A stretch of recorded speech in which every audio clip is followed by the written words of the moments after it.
ang pamilya ko. Kami na ang bahala, Elias. Magpapadala ako ng security dito para ilipat ang pamilya mo sa isang mas ligtas na lugar. At kung kinakailangan ilipat sila sa ibang bansa, gagawin ko ng paraan. Iisa tayo ng hangarin, Elias. Ang mga katulad niyo, Madam President, ang dahilan kung bakit hanggang ngayon ay hindi pa rin ako nawawala ng pag-asa sa ating bansa.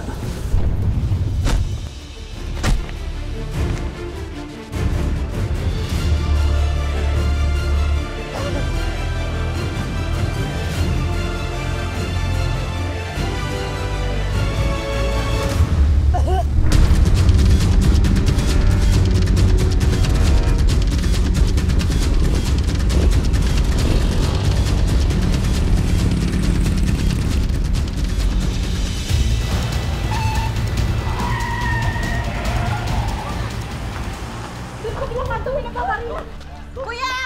Kuya! Anong nangyayari? May barilan po sa kabilang kanto. Madami to mga armadong lalaki na may nahabol na kotse. Ano? Masama ang kutob ko. Magkasama si Elias at ang presidente. Nay, gusto niyo po bang puntahan natin sila? Sana ligtas silang dalawa kasi kung magkataon ng laking gulo nito. Ba't di na lang tayo pumunta ng barangay?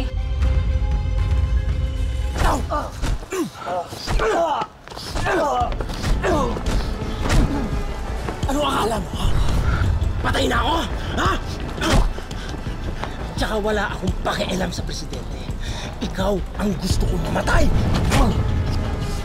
Sige na, tayo mo! Bilisan mo na!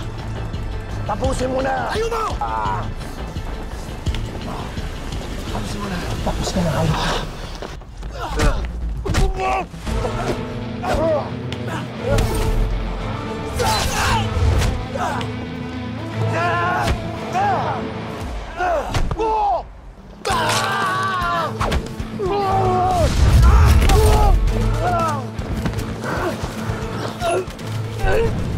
Presidente!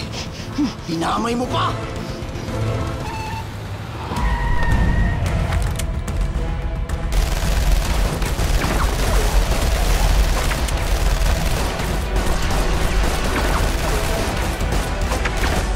Teka lang, ligtas? Bakit bigla nasa panganib ang presidente? Saka, Nay Alma, hindi niyo pa rin yung sinasagot ang tanong ko.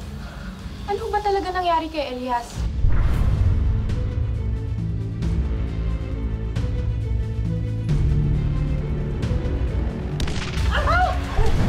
Mabuti pa, magpunta na lang tayo sa barangay. Doon na lang tayo magtanong. Tara, tara, tara! Ano naman kasi Alma!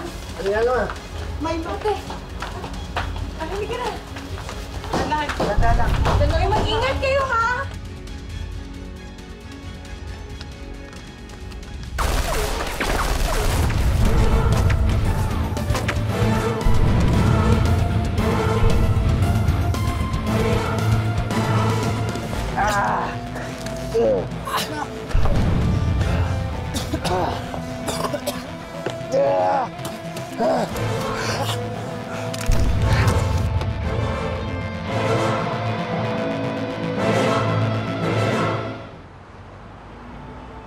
Chief, Perez. may shootout sa barangay Luntian. Sabi ng mga nag-report sa barangay, mukhang involved ang presidente. Maganda kayo. Re-responde tayo. Yes, Chief.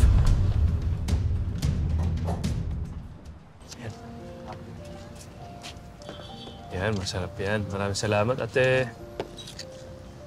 Thank you.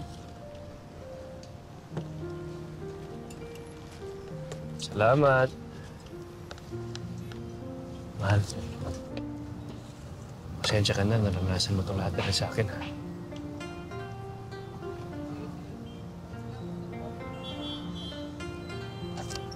Mahal, wala ka namang kasalanan, eh.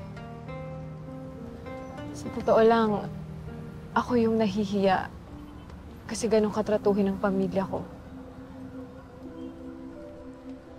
Salamat kasi pinagtanggol mo ako sa kanila. Alam mo, wala akong ibang ikasasaya kundi yung makasama lang kita habang buhay.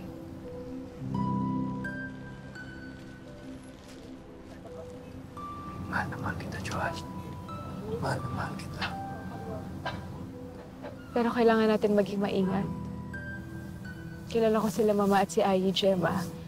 Hindi sila titigil hanggat hindi nila ako nilalayo sa'yo. Pangako ko sa'yo. Kung magpagkasala tayo, wala na makakahiwalay sa ating dalawa.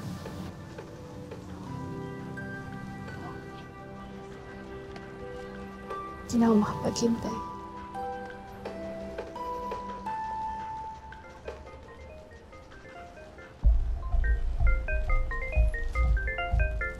Si Chief.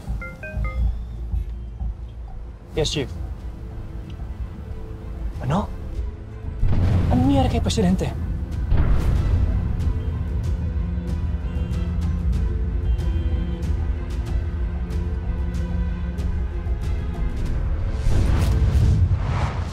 Arlene, ihanda mo ang kotse, aalis ako. Pati ang mga tao, ihanda mo. Madam, bilin po ni Senator William na huwag po kayo umalis eh.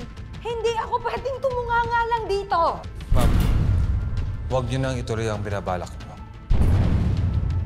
Tingin mo susunod ako sa isang katulad mo? Hindi pwedeng wala akong gawin. Umalis ka sa harap ko. Ma'am, pasensya na, kailangan ko lang gawin to eh.